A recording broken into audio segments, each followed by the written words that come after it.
Welcome to Section 3, Child Development 101. In this section, we're going to talk about the different stages of development and why it's important for coaches to understand how growth and development may impact a child's sport experience. As children grow, they move through different stages of development. So, if you're coaching a group of 12-year-olds, the typical characteristics we see at this stage of development will look a lot different than if you were coaching 6-year-olds. Being able to understand how development may impact a child's sport experience will equip you with the ability to adjust your style and program plans to suit the needs of the children you coach. We are going to explore some basic characteristics of ages and stages of development throughout childhood, identified by the Coaching Association of Canada. It's important to stress that each and every child is unique, but these will provide a general guideline of what you may typically see and experience at each stage of development. Follow along in your workbook in section 3, where there's a growth and development chart, and also take notes from the coach's checklist of things that you can implement to support children at each stage of development. 6 to 7-year-olds have a lot of energy. They're also learning how to control their bodies and learn best by doing. So try and give step by step instructions to teach a skill and have kids physically do each step as you explain. 6 and 7-year-olds need concise instructions. They find criticism and failure challenging. This is a sensitive age where we want to focus on building confidence and building players up. So focus on the positive things they're doing well and encourage them to keep trying to see progress. 6 to 7-year-olds can be self centered. They're still in that egocentric stage where it's all about them, but they're slowly starting to understand others' perspectives and consider the feelings of others. They're expanding their social circle. So, through school, extracurricular activities, and meeting new friends, their social circle is expanding now more than ever. They play better in pairs than in groups. This allows children to be more engaged and develop relationships more effectively. Here is a coach's checklist of ways that you can support the growth and development of 6 and 7-year-olds. Remember to take notes in your workbook for considerations to try in your program. Practice skills, incorporate fun and movement skills, and focus on mastery. Mix up partners and teams often so that children are getting to know everyone and strengthening team connections. If you overhear a child saying something mean or not sharing or excluding others, take that opportunity to teach some life skills about the importance of respect, fair play, and sharing. Use children's input and choice to creatively adapt games and activities. You'd be surprised with how fun it can be for you and the kids. And keep rules and instructions simple and short. The rule of thumb is a maximum of 3 instructions. Ask for confirmation that they understand or if anyone has any questions. 8 and 9-year-olds enjoy moving and being active. They love physically challenging activities for the most part. 8 and 9-year-olds are curious and they enjoy learning new things. And they may get frustrated if things don't turn out as expected. They may become sensitive and experience self doubt, and they're learning how to be competitive. 8 and 9-year-olds may seek approval from others, and friendships at this stage are very, very important. Here is a coach's checklist of ways you can support the growth and development of 8 and 9-year-olds. Plan high intensity activities with ways to increase the level of challenge for those who want it or need it. Routine continues to be important so that children know what to expect and feel safe to do their best and participate. So establish a routine and stick to it. So maybe you start with a warm up and everyone leads a stretch, followed by a fun game of tag, and then you get into drills and end with a team cheer. Allow children to plan and lead activities. Imagination is still a large driving force for behavior at this age. They like to take on responsibility, make decisions, and feel like they're accomplishing things. Create a culture that values friendships. Many kids participate in sports because their friends do, or they enjoy the social aspect of meeting new people.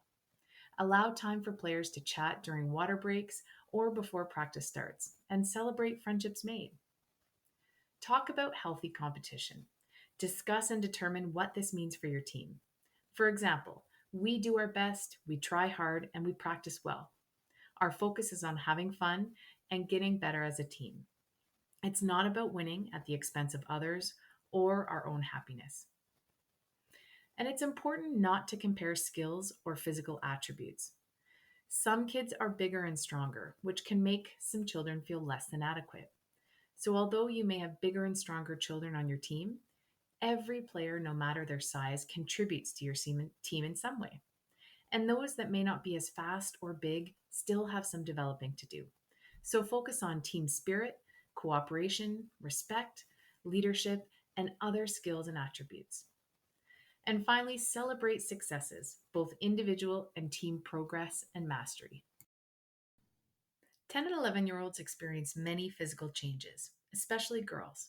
So, this is where you might see marked distinctions between boys and girls in how they're developing physically. Energy levels may vary depending on mood, emotional well being, physical health, and many other factors. 10 and 11-year-olds are learning abstract thinking skills and can understand more complex things, and their attention span is increasing. 10 and 11-year-olds become more concerned with self image and want to be independent and show defiance at times toward coaches and parents. They look for approval from their peers, and social time is very, very important. Here's a coach's checklist of ways that you can support the growth and development of 10 and 11-year-olds. Set clear rules and expectations on day one to identify what behaviors will be supported and those that your team will not condone. For example, excluding others and disrespectful language are not welcome on our team. We want you to treat others fairly, communicate respectfully, and support your teammates. Focus on group activities and practice sessions that will help strengthen connections and team cohesion. Make sure to switch up activities often and switch up groups so that children are working with all teammates. Adapt rules to maximize participation and engagement. Limit standing around and keep kids active and moving through stations to work on a variety of skills. Be specific and concise when giving feedback. The rule of thumb is to focus on one point only and confirm what you want to see the child do or focus on. For example, great job out there. Keep your eye on the ball next time you're up to bat. Give praise often. Kids want to hear when they're doing well, and the more often we praise good behavior, the more clear we are on what behaviors we want to see.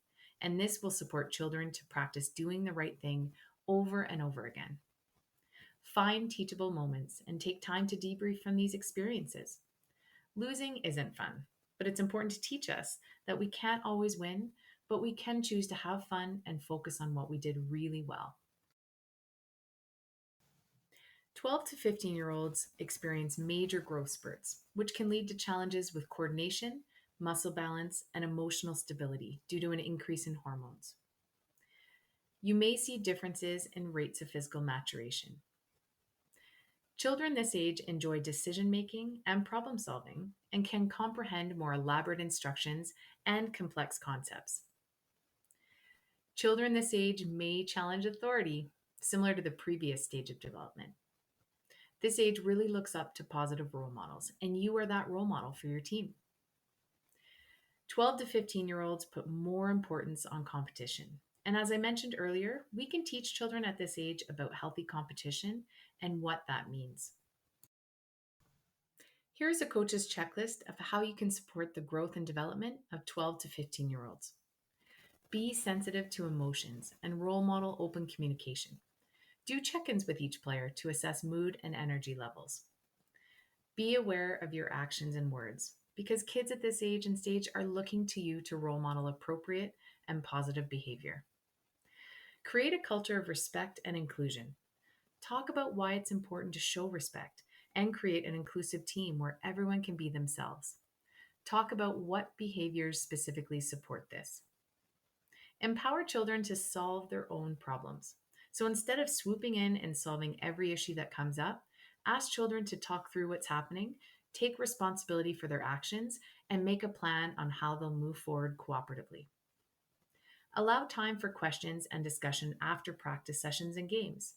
This will create open and honest communication, provide an opportunity to debrief situations and what to focus on. Create team values related to fair play and work ethic. We're helping shape young people to gain transferable life skills in order to be successful in all areas of life as they grow. Team values are important to highlight positive ways of behaving and what's important. So, for example, strong work ethic and being a good sport versus winning.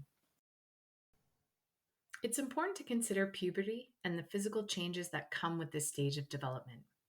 This is a critical time in development where children entering puberty will experience changes to emotional, physical, cognitive, and social behaviors. Early and late developers are likely to experience challenges related to psychosocial maturity, so feeling ostracized for developing too quickly or too slowly compared to their peers. Males who develop early often have more success in sport because their growth and strength can fast track their coordination and mastery of skill development. Males who aren't growing at such a rate could feel less than adequate and start to lose confidence in their abilities. Females who develop early can fall behind in performance and possibly drop out of sport because rapid body changes can cause girls to be self conscious and lower self esteem, which can impede performance. Finally, during puberty, performance often plateaus or may even decline, and this is normal. We can't stress this enough.